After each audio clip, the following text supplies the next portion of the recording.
Hi friends, welcome back to Manasa recipes. Today tasty recipe వచ్చేసి ఇలా టేస్టీగా కరకరలాడే మురుకులని ఎలా ప్రిపేర్ చేయాలో చూద్దాం. ఈ మురుకులని కేవలం బియ్యం పిండితోనే కాకుండా ఇలా ఒక కప్పు ఈ పిండి కలిపి చేయండి. మురుకులు ఎప్పుడు చేసినా ఇలా పర్ఫెక్ట్గా కరకరలాడుతూ ఇలా బాగా వస్తాయి. చూడండి, ఇలా మనకు మురుకులు చాలా గుల్లగా కూడా వస్తాయి, చాలా టేస్టీగా ఉంటాయి. మీరు కూడా ఒకసారి ఇలా తప్పకుండా ట్రై చేయండి. మరి మీకు కూడా ఇలా పర్ఫెక్ట్గా రావాలంటే వీడియోని స్కిప్ చేయకుండా చివరి వరకు చూసేయండి. మరి ఇప్పుడు లేట్ చేయకుండా ఇలా టేస్టీగా కరకరలాడే మురుకులని ఎలా ప్రిపేర్ చేయాలో చూద్దాం. వీటిని చేసుకోవడానికి ముందుగా నేను ఇక్కడ పొడి బియ్యం పిండిని ఇలా 4 కప్పుల పొడి బియ్యం పిండిని తీసుకుంటున్నాను. చూడండి, ఇప్పుడు దీనిలోకి మెయిన్ సీక్రెట్ ఇంగ్రీడియంట్ వచ్చేసి చూడండి, ఒక కప్పు ఇలా పుట్నాల పప్పుని వేసుకొని ఇలా మెత్తగా గ్రైండ్ చేసుకోవాలి. అస్సలు బరక లేకుండా ఇలా సాఫ్ట్గా గ్రైండ్ చేసుకొని ఇప్పుడు దీన్ని ఇలా జాలి గిన్నెలో వేసుకొని ఒకసారి ఇలా జల్లించుకోండి.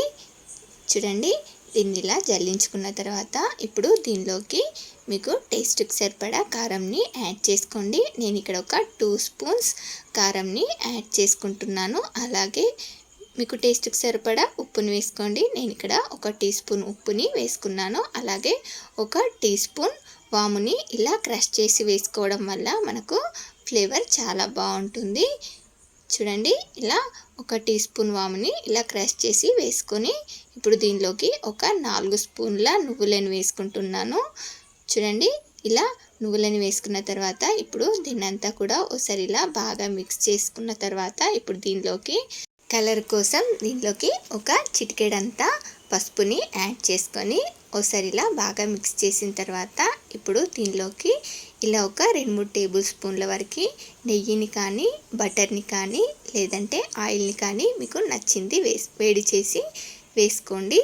చూడండి, ఇలా వేడి నేనైతే ఇక్కడ వేడి ఆయిల్ని వేసుకొని దీన్ని ఇలా మిక్స్ చేసుకోవాలి. చూడండి, ఆయిల్ వేడిగా ఉంటుంది కాబట్టి ముందుగా ఇలా స్పూన్తో ఒకసారి మిక్స్ చేసుకున్న తర్వాత ఇదంతా బాగా కలిసేలాగా ఇలా చేతితో రబ్ చేసుకుంటూ ఇలా బాగా మిక్స్ చేసుకోవాలి.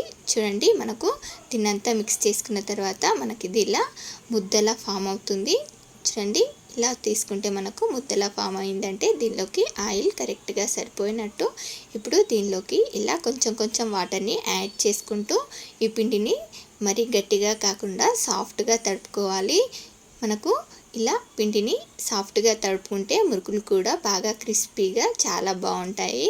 పిండిని గట్టిగా తడిపేశారంటే అందరికీ మురుకులు గట్టిగా కట్టెల్లా వస్తాయంటారు కదా. పిండిని గట్టిగా తడుపుకోవడం వల్ల మనకు మురుకులు గట్టిగా వస్తాయి. చూడండి, మురుకులు చేసుకునేటప్పుడు పిండిని ఇలా సాఫ్ట్గా తడుపుకుంటే మనకు మురుకులు కూడా చాలా బాగా వస్తాయి. చూడండి, ఇప్పుడు డీప్ ఫ్రైకి సరిపడా ఆయిల్ పెట్టుకొని ఇప్పుడు ఇలా ఒక మురుకుల గొట్టం తీసుకొని దీనికి ఇలా కొంచెం ఆయిల్ని అప్లై చేసుకోవాలి. మీకు ఏ షేప్లో కావాలంటే ఆ షేప్లో ఈ మురుకులని ఒత్తేసుకోండి. చూడండి, ఇప్పుడు దీనిలోకి పిండి ఎంతవరకు అయితే పడుతుందో అంత పిండిని పెట్టేసుకొని ఇప్పుడు మనం మురుకులని ఒత్తేసుకోవడమే. చూడండి, నేను ఇక్కడ ఇలా ఒక బట్ట పైన మురుకులని ఒత్తుకుంటున్నాను. మీరు కావాలంటే డైరెక్ట్గా ఆయిల్ వేడైన తర్వాత ఆయిల్లోనే పెద్దగా ఒత్తుకోవాలనుకుంటే కూడా ఒత్తుకోవచ్చు. చూడండి, నేనైతే ఇలా చిన్న మురుకులుగా ఒత్తుతున్నాను. ఇలాగా చేసుకుంటే అందరు కూడా తినడానికి కూడా ఇష్టపడతారు, చూడడానికి కూడా చాలా బాగుంటాయి కదా.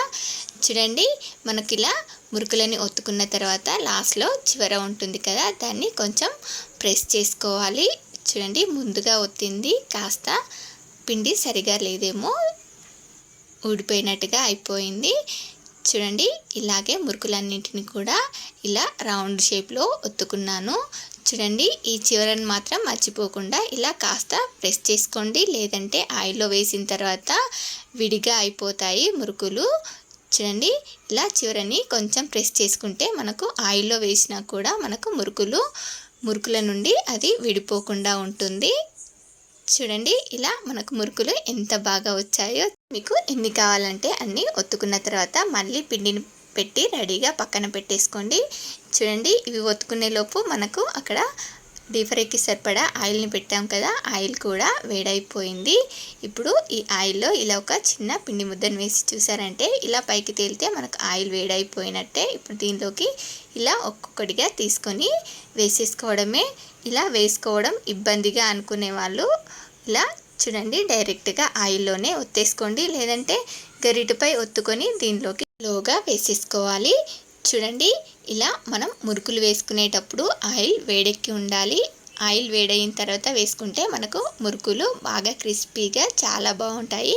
అలాగే ఫ్రై చేసుకునేటప్పుడు మాత్రం మంటని మీడియం ఫ్లేమ్లో పెట్టి ఇలా మనకు మంచి గోల్డెన్ షేడ్లోకి వచ్చే వరకు ఫ్రై చేసుకోవాలి. చూడండి ఇలా మనం మంటని మీడియం ఫ్లేమ్లో పెట్టి ఫ్రై చేసుకుంటే మురుకులు చాలా బాగుంటాయి. వేసుకునేటప్పుడు మాత్రం ఆయిల్ వేడిగా ఉండాలని గుర్తుపెట్టుకోండి. చూడండి మనకు ఇలా అన్నింటిని కూడా చేసుకొని తీసేసుకోవడమే మనకు చాలా టేస్టీగా, చాలా ఈజీగా ఇలా నేను చెప్పినట్టుగా చేసి చూడండి. ఎప్పుడు చేసినా కూడా ఫెయిల్ అయ్యే ఛాన్సే ఉండదు. చాలా క్రిస్పీగా కరకరలాడుతూ టేస్టీగా మురుకులు రెడీ అయిపోయాయి. ఇలాగే మిగతా వాటన్నింటిని కూడా చేసుకొని తీసేసుకోవడమే. చూడండి మరి చూసారు కదా, చూస్తేనే తినాలనిపించేలా మురుకులు ఎంత బాగా రెడీ అయిపోయాయో. చూడండి మురుకులు ఎంత క్రిస్పీగా, ఎంత గుల్లగా, ఎంత బాగున్నాయో. టేస్ట్ కూడా చాలా బాగున్నాయి. మీకు కూడా నచ్చాయా? చూస్తుంటేనే తినాలనిపిస్తుంది కదా. మరి ఇంకా లేట్ ఎందుకు? మరి మీరు కూడా ఇలా ట్రై చేసి ఎలా వచ్చాయో కామెంట్ బాక్స్లో నాతో షేర్ చేసుకోండి. అలాగే మీకు ఈ రెసిపీ కనుక నచ్చినట్లయితే మీ ఫ్రెండ్స్ అండ్ రిలేటివ్స్కి కూడా షేర్ చేయండి.